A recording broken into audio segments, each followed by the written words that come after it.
Hi, gay is not sin, and Jesus isn't asking the gay person to change and be straight. That's right, the Bible doesn't condemn gays. So why are you using Leviticus to condemn gays? Conditioning. Oh, you know, you hear the words, man with man. Some of you don't even know where you read it. It's in Leviticus 18 and 22 and Leviticus 20 and 13. People, don't you understand what conditioning is? For 700 years, you've been told 14 verses condemn gays. It's so conditioned, just like you could speak. When you were 3 years old, some of you start remembering. At 4, pretty much most of you can remember some of the things that happened at 4. And one of the things you remember, you're talking. And then 5 and 6 and 7 and everything, you're in school. And as you go through elementary, you have these vocabulary things you learn, 10 words a week or something. And their definitions, how to spell them and all that kind of stuff. So you add to your vocabulary, but boy, 3 and 4 years old, when you finally start realizing, hey, you're somebody, you know. You were talking. How'd that happen? Somebody was training you.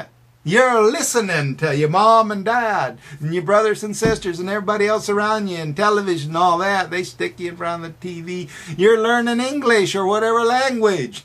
And there you are, you're finding out as far as you knew you were alive forever. You don't know any different. You just, there you are. You're aware of yourself and you're speaking. What's this learning any language thing? You know it. How did you know it? This is called conditioning. You were trained. You were taught. Continually, over and over and over. You caught on to it. Well, this thing about the 14 verses that are used by homophobes to condemn gays, they're the same type of thing. From the day you're born, anything, everything about gays is in the negative. God hates it. You know, people today are condemn gays. It's almost like you went back 700 years old and listened to some pastor back then preaching against gays. Well, actually, it was the Catholics back then, but my point. The rhetoric used is what you're doing today. You say, no, it's Bible. No, it's not, people. It's because this guy 700 years ago spoke to these group of people. And then they went out and spoke it and spoke it and spoke it. And every time, every day, months, centuries, and so forth, this is what they're saying. The same rhetoric. It's not Bible. They just associate it with this verse. They just associate it with this verse. But it doesn't mean the verse because they don't tell you what the verse means. They just said, this is the verse. So it doesn't matter that the verse may say gang rape. To you, it says homosexual. And you just don't get it, do you? Well, in Leviticus, there are lots of words. It sounds pretty strong. Man with man, like woman with woman, man with womankind. Well, why don't you figure out that you don't have to base it on just what just happens, just like you know English at 3 or 4 years old. And now today you just think, hey, it's in the Bible. And you really think that somehow you read it. But sometimes a lot of you have a hard time even finding it. But you'll say it's in the Bible. You'll say God hates it. Where does God hate it? You won't tell me. You'll say Leviticus. See, man with man. And it doesn't matter what any person tells you. It doesn't matter what facts is given to you. All you know is your conditioning. How can you go against that? Besides, you got other conditioning that says if you do go against it, you're disobeying God. You're going against God. You don't need to lie to give people the truth. If gay is sin, give them the truth.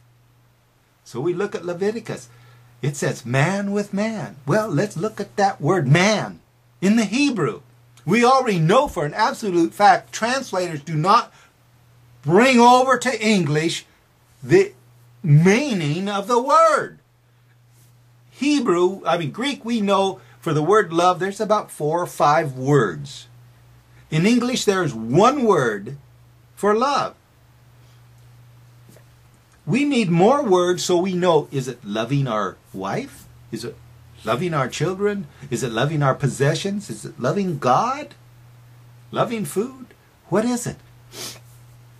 Hebrew is the same way. And man has more than one meaning depending on which Hebrew word you use. The Hebrew word used in Leviticus is not up for suggestion, not up for wishing, not up for debate. There's 13 possible ways to translate this sentence correctly to English. 3 of the ways could mean man with man. However, if you did put this in the grammar of the sentence and translate it that way, Hebrew people of that day wouldn't know what you're talking about because it would destroy the meaning or the context of the sentence. You couldn't even, it would be jargon to them. 10 of the ways says the man had to be a practicing straight man, which means that he enjoyed, it was like we're saying straight. Not only he was straight, but he actually had straight sex and loved it. So we're talking about straight men flat out here. Now we got this word abomination. Abomination is not up for grabs either. Every single use in the entire Bible is related to other gods. Even the one time it's used that could mean hated, disgusted thing. And that's used for food sanctified to other gods. Moses lived in the time when he was leading the people to the promised land. There were fertility temples all over the place. And Hebrew men really actually did go to the fertility temples to have the ritual sexual orgies and also to go to the sacred male prostitutes. This isn't up for grabs. This is a man, Hebrew man, going to a sacred male prostitute for ritual sex to other gods. The female here, womankind, is not talking about a husband and a wife comparison to a gay couple. The womankind there is an adulterous one. When you're committing abominations to the Lord, that means you're going after other gods. You're committing adultery to God. The example here is the man is committing adultery, or the woman's an adulterous woman. Come on, people. Know your word so that when you tell other people, you can tell them right. If you don't know Jesus, turn to him right now. Say, Jesus, I believe you're the Son of God. Forgive me of my sins and come into my life. I believe God rose you on the 3rd day. If you have a point of pain, touch that point. In the name of Jesus, be healed.